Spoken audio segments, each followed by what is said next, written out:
નમસ્કાર વિદ્યાર્થી મિત્રો, ધોરણ 11 અને સમાજશાસ્ત્રમાં આપણે ચોથો યુનિટ જે જોઈ રહ્યા છીએ કે સામાજિક પ્રક્રિયાઓ અને સામાજિક પરિવર્તન. તો એમાં આપણે અલગ અલગ કે સામાજિક આંતરક્રિયા છે એના વિશે સમજૂતી મેળવી, સામાજિક આંતરક્રિયાના લક્ષણો વિશે સમજૂતી મેળવી. તો ત્યાર પછી જોવાનું છે આપણે સામાજિક આંતરક્રિયાના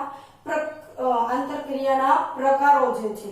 સામાજિક આંતરક્રિયા માટે સંપર્ક જરૂરી છે કે એકાબીજા સાથેનો જે વાતચીત કરવી છે તો એકાબીજા સંપર્કમાં આવે તો સામાજિક આંતરક્રિયા છે એ શક્ય બને છે. તો અહીંયા આપણે સામાજિક આંતરક્રિયાના 3 પ્રકારો આપ્યા છે કે જે સહકાર છે, સ્પર્ધા છે અને સંઘર્ષ છે. હવે આ ત્રણેયના પણ પાછા કે બે પ્રકાર પડે છે. સંઘર્ષના તો ઘણા બધા પ્રકાર પડે છે, પણ સહકારના 2 પ્રકાર પડે છે, એક પ્રત્યક્ષ સહકાર અને બીજું પરોક્ષ સહકાર કે ડાયરેક્ટ અને ઇનડાયરેક્ટ. પછી સ્પર્ધા છે તો એમાં પણ પ્રત્યક્ષ સ્પર્ધા અને પરોક્ષ સ્પર્ધા. પછી સંઘર્ષ છે તો એમાં તો ઘણા બધા પ્રત્યક્ષ અને પરોક્ષ તો છે, એ સિવાય પણ કે જૂથલક્ષી, વ્યક્તિલક્ષી એવા ઘણા બધા પ્રકારો છે એ પડે છે. તો વિદ્યાર્થી મિત્રો, સૌથી પહેલા આપણે અહીંયા સહકાર જે છે એના વિશે આપણે ડીપમાં સમજૂતી મેળવશું કે સહકાર વિના જૂથ જીવન કે સામાજિક જીવન છે એ કોઈ દિવસ શક્ય છે નહીં. કે સહકાર વગર આપણું જીવન છે, આપણી ઘણી બધી જરૂરિયાતો છે, આપણે એકલા કોઈ દિવસ સંતોષી શકતા નથી. તો કોઈક ને કોઈકની મદદની આપણે કે સહકારની જરૂર છે એ પડે છે. સહકાર માનવ જીવનની સાર્વત્રિક પ્રક્રિયા છે, એટલે કે બધા લોકોને જરૂર પડે છે કે ફક્ત મારે પડે કે તમારે પડે એવું છે નહીં. સમાજના દરેક વ્યક્તિને સહકારની જરૂર છે એ પડતી હોય છે. હવે એક જેમાં કે સર્વ સંમત ધ્યેયની પ્રાપ્તિ માટે સાથે મળીને કોઈ એવી પ્રવૃત્તિઓ કરવામાં આવે છે કે જેના કારણે એક તો ધ્યેય છે એ નક્કી હોય અને એ ધ્યેયને પ્રાપ્ત કરવા માટે બધા જ વ્યક્તિઓ સહમત હોય છે. તો દાખલા તરીકે હોકીની ટીમ છે તો ટીમમાં ઘણા બધા વ્યક્તિઓ હોય છે, પણ એ જીતવા માટે કે એનું જીતનું જે ધ્યેય છે એ બધા ભેગા મળીને એનું ધ્યેય પ્રાપ્ત કરવાનો પ્રયત્ન કરતા હોય છે. એવી જ રીતે આપણે જોઈએ છીએ કે કોઈ ઓછી વસ્તુ હોય, કોઈ ઓછા સાધનો હોય, તો હવે એ ઓછી વસ્તુ કે સાધનો હોય તો એ એકાબીજાના સહકારથી કે સંયુક્ત રીતે પ્રાપ્ત કરવાનો કે એનો ઉપયોગ કરવાનો પ્રયત્ન કરે છે. તો દાખલા તરીકે આપણે જે વાહનનો ઉપયોગ કરીએ છીએ તો બસમાં આપણે જતા હોઈએ તો એ કારણે ઘણા બધા વ્યક્તિઓ છે એ સહકારથી એક જગ્યાએ પહોંચવાનો પ્રયત્ન કરે છે, કારણ કે સાધન આપણી પાસે અવેલેબલ એક વસ્તુ છે તો એના એક વ્યક્તિને આપણે પ્રોવાઈડ કરીએ તો એ શક્ય છે નહીં. તો ઓછી વસ્તુઓ હોય, ઓછા સાધનો હોય ત્યારે સહકારથી ભેગા મળી અને જ્યાં જવાનું છે એ ધ્યેયને પ્રાપ્ત કરવાનો પ્રયત્ન કરવામાં આવતો હોય છે. હવે સહકારની ભાવના છે સામાજિકરણથી કે વિદ્યાર્થી મિત્રો, સામાજિકરણ એટલે સમાજમાં કઈ રીતથી રહેવું છે એ જે શીખવવામાં આવે છે. તો એ આપણને કુટુંબ દ્વારા છે, પડોશી જૂથ છે, માસ મીડિયા છે, મિત્ર જૂથ છે, એ બધામાંથી આપણને આ શીખવા મળે છે કે એ સમાજીકરણ કે વ્યક્તિનું સમાજમાં કઈ રીતથી રહેવું છે. તો આ સહકારની ભાવના છે એ પણ આપણે સમાજીકરણ દ્વારા જ શીખીએ છીએ. એટલે એના દ્વારા વ્યક્તિઓને ટેવ વર્તનનું ઘડતર થાય છે. એક બાળકનો જન્મ કુટુંબમાં થાય છે ત્યારથી લઈ અને ધીમે ધીમે સહકારની ભાવના છે એ શીખતું હોય છે. એટલે સહકાર એ વર્તન કેવું છે, શીખેલું છે કે જન્મતા વેતા આપણને સહકાર શું કહેવાય આ તે એક એનો ખ્યાલ હોતો નથી. સમાજમાં રહીએ છીએ, આપણું સામાજિકરણ થાય છે અને ત્યાર પછી આપણે એ શીખીએ છીએ. એટલે સહકાર એ શીખેલું વર્તન છે, પણ સહકાર વિના સમાજ જીવન છે એ શક્ય છે નહીં. પછી અહીંયા આપણે હવે સહકારની વ્યાખ્યા જોઈએ કે જે ફેર ચાઇલ્ડે આપી છે. પ્રકારો તમે સારી રીતથી સમજી ગયા છો ને, અહીંયા આપણને પ્રકારોના 2 પ્રકાર છે એ પણ આપ્યા છે. હવે એમાં પહેલા આપણે સહકારની વ્યાખ્યા જોઈએ. સહકાર એવી પ્રક્રિયા છે જેના દ્વારા વ્યક્તિ કે જૂથ સંગઠિત થઈ પોતાના પ્રયત્નોથી સમાન ધ્યેય માટે કાર્ય કરે છે. એટલે વ્યક્તિ કે જૂથ ભેગા મળી સંગઠિત થઈ એટલે કે ભેગા મળીને કોઈ પ્રયત્નો સમાન રીતે કરે છે કે જેમનું એ ધ્યેય છે પૂર્ણ કરવા માટેનો પ્રયત્ન કરે છે તો એવા કાર્યને સહકાર કહેવાય છે. વ્યાખ્યા કોણે આપી છે? ફેરચાર્ડને આપી છે. હવે આપણને ખ્યાલ આવી ગયો કે એક ધ્યેયની પ્રાપ્તિ માટે કોઈ વ્યક્તિ કે જૂથ કે કોઈ સમૂહ છે એ ભેગો મળીને કોઈ કાર્ય કરે છે. વિદ્યાર્થી મિત્રો, તમારી બુકમાં એક સરસ ચિત્ર આપેલું છે. સંજીવ કપૂર જે છે, સંજીવ કપૂર જે આપણને ખ્યાલ છે કે કુક તરીકે બેસ્ટ કુક છે એની ગણના થાય છે. હવે સંજય કપૂર જે છે એ વર્લ્ડ રેકોર્ડ કે મોટી જલેબી બનાવવા માટેનો વર્લ્ડ રેકોર્ડ બનાવવા માંગતા હતા. તો હવે સંજય કપૂર એકલા છે કોઈ દિવસ બનાવી શકે નહીં. તો તમારી બુકમાં તમે ચિત્ર જોજો કે સંજીવ કપૂરની હારે આજુબાજુમાં ઘણા બધા વ્યક્તિઓ છે અને વર્લ્ડ રેકોર્ડ બનાવવા માટે સંજીવ કપૂરને મદદ કરી રહ્યા છે. એટલે કહેવાનો મતલબ છે કે કોઈ વ્યક્તિ છે એ એક ધ્યેયની પ્રાપ્તિ માટે બીજાના સહકારની એને જરૂર પડે છે અને એના દ્વારા એ ધ્યેય છે પ્રાપ્ત થાય છે. તો વિદ્યાર્થી મિત્રો, અહીંયા આપણે હવે જોવાનું છે સહકારના બે પ્રકાર છે. એ બે પ્રકાર છે કોણે પાડ્યા છે? મેકાઇવરે પાડ્યા છે. બે પ્રકાર, એક પ્રત્યક્ષ સહકાર અને બીજું છે એ પરોક્ષ સહકાર. હવે પ્રત્યક્ષ અને પરોક્ષ કે ડાયરેક્ટ અને ઇનડાયરેક્ટ જે મદદ કરતા હોય કે સહકાર કરતા હોય તે. તો હવે એમાં આપણે સૌથી પહેલું જોઈએ કે પ્રત્યક્ષ સહકાર એટલે કોઈ વ્યક્તિ કે જૂથની ધ્યેયની પ્રાપ્તિમાં બીજી વ્યક્તિ કે જૂથ પ્રત્યક્ષ રીતે, જો અહીં જે શબ્દ છે એ બે શબ્દોને જ ખાસ યાદ રાખવાના છે કે પ્રત્યક્ષ રીતે મદદરૂપ થતા હોય તો એને શું કહેવાશે? પ્રત્યક્ષ સહકાર છે. અને પરોક્ષ રીતે મદદરૂપ થતા હોય તો એને શું કહેવાશે? પરોક્ષ સહકાર કહેવામાં આવે છે. હવે પ્રત્યક્ષ સહકાર એટલે કે એકાબીજા જે જૂથના વ્યક્તિઓ છે એ સાથે મળીને સંયુક્ત રીતે પ્રયાસ કરે છે. એકાબીજા સાથે મળી અને સંયુક્ત રીતે પ્રયાસ કરતા જોવા મળે છે. તો દાખલા તરીકે કોઈ બાળક છે કે એ બાળકો છે રમત રમતા હોય, કોઈ મજૂર વર્ગ છે એ કોઈ મોટી વસ્તુઓ ઉપાડવી હોય તો ઘણા બધા મજૂરો છે હારે ભેગા મળી અને મદદરૂપ બનતા હોય છે. હવે પ્રત્યક્ષ સહકાર છે પ્રાથમિક જૂથમાં કેન્દ્ર સ્થાને છે કે જે આપણું નજીકનું જે જૂથ છે એકાબીજાના સહકારમાં કે એકાબીજા જે નજીક રહેતા હોય એવામાં પ્રત્યક્ષ સહકાર છે એક કેન્દ્ર સ્થાને જોવા મળે છે. હવે આ પ્રાથમિક જૂથમાં કે પ્રત્યક્ષ સહકારમાં સામાજિક અને માનસિક સંતોષ મળે છે. કોઈ આપણને પ્રત્યક્ષ રીતે મદદ કરશે એટલે આપણને એના એક તો સામાજિક રીતે અને માનસિક રીતે બે રીતે સંતોષ છે જોવા મળે છે. તો વિદ્યાર્થી મિત્રો, પરોક્ષ સહકાર છે બિલકુલ આનાથી વિરુદ્ધનું આવશે.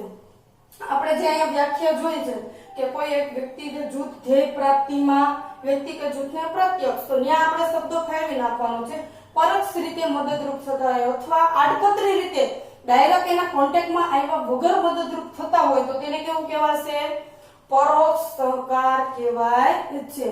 દાખલા તરીકે સ્કૂલમાં છે આચાર્યનું કામ કરતો હોય, પટાવાળા એનું કામ કરતા હોય, શિક્ષકો એનું કામ કરતા હોય.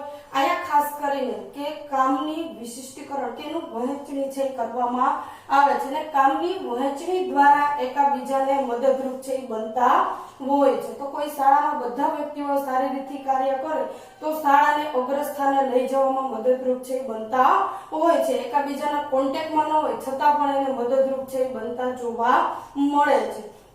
હવે આપણે પ્રત્યક્ષ સહકારમાં જોયું તો કે એમાં માનસિક સંતોષ મળે છે. જ્યારે અહીંયા છે એ કે વ્યક્તિ એકલતાનો અનુભવ કરતો જોવા મળે છે કારણ કે એના કોન્ટેક્ટમાં કોઈ જોવા મળતા ન હોય અને સાથે સાથે માનસિક સંતોષ છે એમાં પ્રાપ્ત થતો નથી. અત્યારે ઔદ્યોગિક એકમમાં કે પરોક્ષ સહકારનું મહત્વ વધારે જોવા મળે છે અને ક્યાંક ને ક્યાંક એના કારણે કે વ્યક્તિઓ છે એ માનસિક રીતે સંતોષ છે પ્રાપ્ત કરી શકતા નથી. તો વિદ્યાર્થી મિત્રો, તમે ખાસ અહીંયા સમજી ગયા છો સહકાર કોને કહેવાય અને સહકારના બે પ્રકારો જે છે પરોક્ષ સહકાર અને પ્રત્યક્ષ સહકાર એ તમે સારી રીતથી સમજી ગયા છો. આપણે આંતરક્રિયાના જે પ્રકારો છે ત્રણ એમાંથી આપણે સહકાર વિશે સમજૂતી મેળવી. હવે પછી બીજો પ્રકાર આવે છે સ્પર્ધા. તો સ્પર્ધામાં પણ એમ પ્રત્યક્ષ સ્પર્ધા અને પરોક્ષ સ્પર્ધા એવી રીતે બે પ્રકાર છે એ પડે છે. હવે સ્પર્ધા એ આંતરક્રિયાનું એવું સ્વરૂપ છે કે જેમાં બે કે તેથી વધુ પક્ષો હોય, ધ્યેય એક જ હોય છે અને એકાબીજા પક્ષ છે એકાબીજા પક્ષ પહેલા કે પોતાનું ધ્યેય પ્રાપ્ત કરવા માટેનો પ્રયત્ન કરતા હોય છે. હવે બંને પક્ષો છે ધ્યેય પ્રાપ્તિ માટે એકાબીજા પક્ષને બાકાત રાખીને આ ધ્યેય પ્રાપ્ત કરવા માટેનો પ્રયત્ન કરે છે. હવે દાખલા તરીકે આપણે જોઈએ છે કે બોર્ડની પરીક્ષામાં પ્રથમ આવવા માટેનો વિદ્યાર્થીનો પ્રયત્ન જે છે કે આ જે સ્પર્ધા છે એ ધ્યેયની અછત હોય છે ત્યારે સ્પર્ધા છે જોવા મળતી હોય છે કે જે એક જ ધ્યેય હોય છે ને મેળવવા માટેના સ્પર્ધકો છે ઘણા બધા જોવા મળતા હોય છે. તમારી બુકમાં પણ એક દોડનું ચિત્ર આપેલું છે કે એમાં પણ દોડની સ્પર્ધામાં ઘણા બધા સ્પર્ધકો હોય છે અને સૌથી પહેલા આવવા માટે દરેક સ્પર્ધક છે બીજા સ્પર્ધકથી બાકાત રાખીને આગળ આવવા માટેનો પ્રયત્ન કરતા હોય છે. પણ સ્પર્ધામાં જે છે કે નિયમોમાં રહીને સ્પર્ધા કરવાની હોય છે. જો નિયમોનું ઉલ્લંઘન છે એ કોઈ વ્યક્તિ કરે તો સ્પર્ધા છે એ સંઘર્ષમાં ફેરવાઈ જાય છે. આપણે જે ત્રીજો પ્રકાર છે સંઘર્ષ, એમાં તમે ડીપમાં જોશો એટલે પછી ખ્યાલ આવશે. જો સ્પર્ધા છે એને નિયમોનું ઉલ્લંઘન થઈ જાય તો એ સ્પર્ધા રહેતી નથી, તો શું થઈ જશે? સંઘર્ષ થઈ જશે. તો દાખલા તરીકે આપણે જોઈએ છે કે ચૂંટણીમાં જે એકાબીજા પક્ષો છે એકાબીજાને પાડીને નિયમોનું કાંઈમાં જોવા મળતું નથી, એકાબીજાને ઉતારી પાડીને ગમે તેમ કરીને પણ પોતાનું ધ્યેય પ્રાપ્ત કરવા માટેનો પ્રયત્ન કરતા હોય તેને સ્પર્ધા ન કહેવાય, એને શું કહેવાશે? સંઘર્ષ કહેવાય છે. એટલે અહીંયા ખાસ કરીને સ્પર્ધામાં નિયમોમાં રહીને કોઈ પણ વ્યક્તિએ સ્પર્ધામાં ઉતરવાનું હોય છે અને ધ્યેય પ્રાપ્ત કરવાનું હોય છે. ફેલ્ડ ચાઇલ્ડ જે છે એને સ્પર્ધાની વ્યાખ્યા આપી છે, ખૂબ જ ટૂંકી અને સરસ વ્યાખ્યા આપી છે કે સ્પર્ધા એટલે ઓછી વસ્તુઓના ઉપયોગ કે અધિકારો માટે કરતા પ્રયત્ન.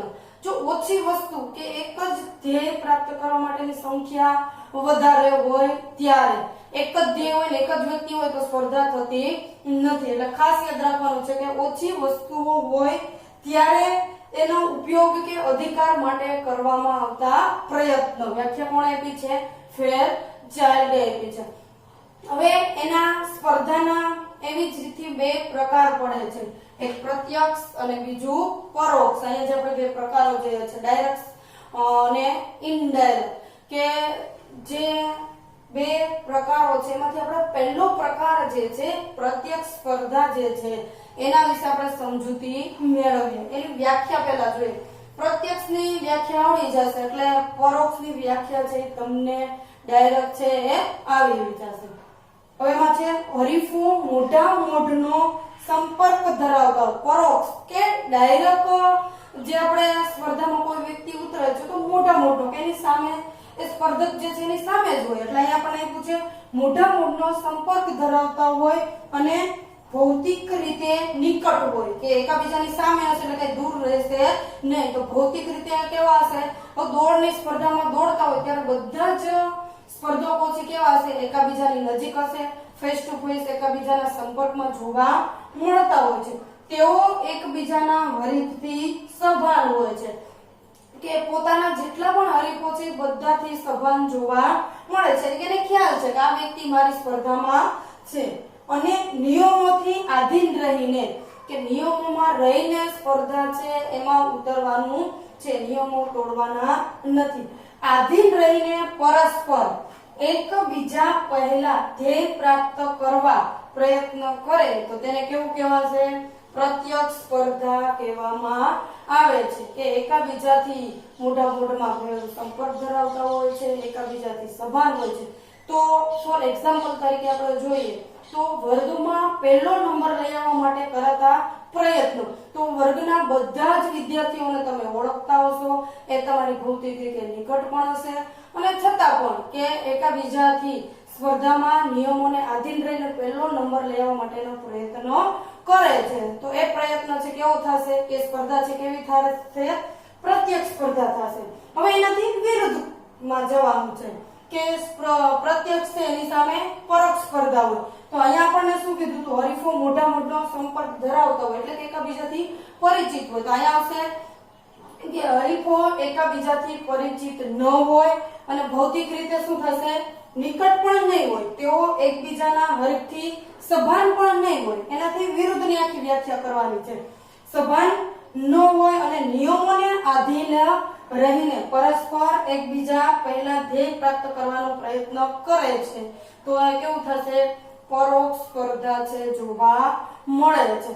હવે પરોક્ષ સ્પર્ધામાં આપણે જોઈએ છે, દાખલા તરીકે બજારની હરીફાઈ જે છે કે અલગ અલગ કંપનીઓ છે પોતાની પ્રોડક્ટનું વેચાણ કરવા માટે એકાબીજા કંપનીઓથી સ્પર્ધા તો કરતા હોય છે, પણ એકાબીજાથી ભૌતિક રીતે નિકટ પણ હોતા નથી, પરિચિત પણ નથી હોતા, છતાં પણ બજારમાં પોતાની વસ્તુનું વેચાણ થાય માટે હરીફાઈ કે સ્પર્ધા છે એ કરતા જોવા મળતા હોય છે. હવે તો એ સ્પર્ધા છે કેવી થશે, પરોક્ષ સ્પર્ધા છે કે ઇનડાયરેક્ટ કોમ્પિટિશન છે જોવા મળતું હોય છે. એવી જ રીતે બેંકમાં નોકરી માટે જે પરીક્ષાઓ આપતા ઉમેદવારો છે તો એ પણ એકાબીજાથી નજીક પણ નથી હોતા, ભૌતિક રીતે એકાબીજાથી પરિચિત પણ નથી હોતા, છતાં પણ કે સ્પર્ધામાં રહી અને નોકરી મેળવવા માટેનો પ્રયત્ન કરે છે. તો આપણને સારી રીતે ખ્યાલ છે એ આવી ગયો છે. પરોક્ષ કોને સ્પર્ધા કહેવાય, એને પ્રત્યક્ષ સ્પર્ધા પણ લેવી. એવી જ રીતે કે કોઈ લોકો બીજા કરતા વધુ પ્રતિષ્ઠા મેળવવા માટે કે પોતાનો જે દરજ્જો છે કે ખ્યાતિ છે એ ઊંચો મેળવવા માટે પણ પ્રયત્ન કરતા હોય તો એને પણ આપણે સ્પર્ધા કે પરોક્ષ સ્પર્ધા તરીકે ઓળખીએ છીએ. કે એકબીજાને આગળ થવા માટે, પોતાના માન ને પ્રતિષ્ઠા વધારવા માટે પ્રયત્નો કરતા હોય તો એ સ્પર્ધા છે એ પણ કેવી થશે, પરોક્ષ સ્પર્ધા છે એ થશે. સામાજિક આંતરક્રિયાના આપણે બે પ્રકારો, પછી ત્રીજો પ્રકાર આવે છે સંઘર્ષ આવે છે. તો હવે સંઘર્ષ એ આપણે આગળ જોયું હતું કે સ્પર્ધા જે થાય છે તેમાં નિયમોનું ઉલ્લંઘન થાય એટલે એ સંઘર્ષમાં પરિણમે છે.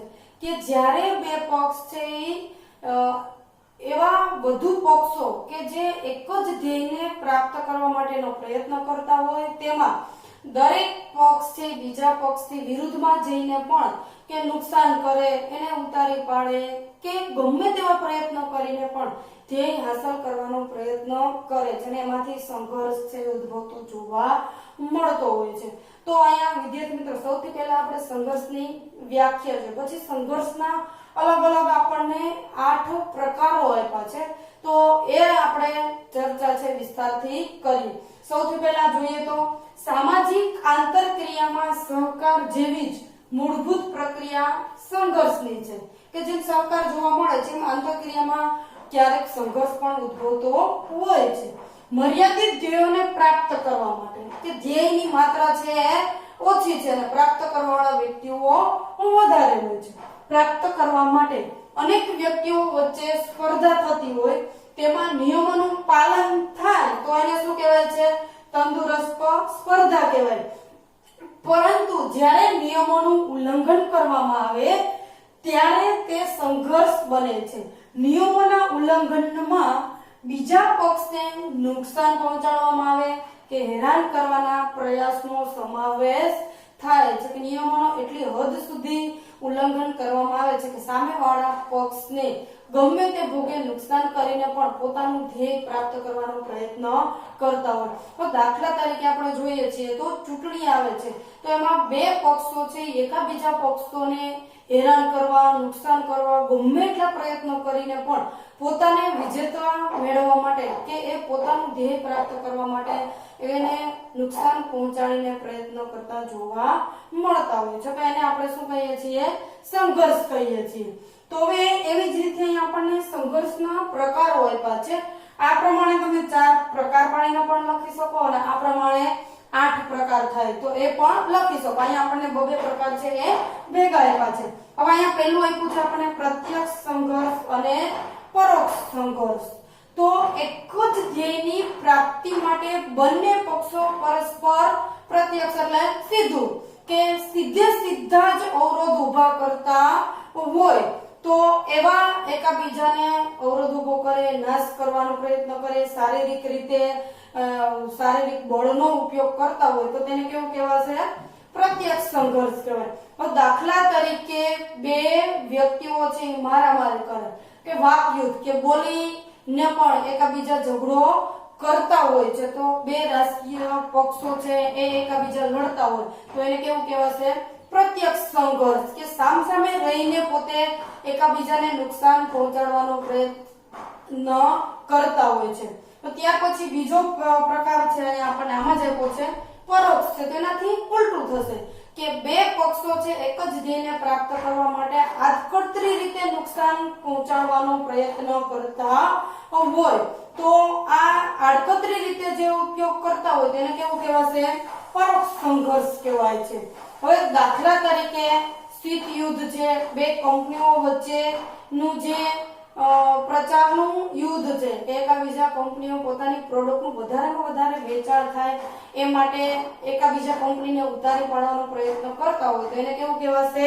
પરોક્ષ સંઘર્ષ કહેવાય છે. હવે ત્યાર પછી બીજો છે આંશિક અને સંપૂર્ણ સંઘર્ષ. આંશિક એટલે ઓછું, સંપૂર્ણ એટલે સાવ ટૂંકમાં કે આપણે પહેલા જોઈએ કે આંશિક સંઘર્ષ કોને કહેવાય?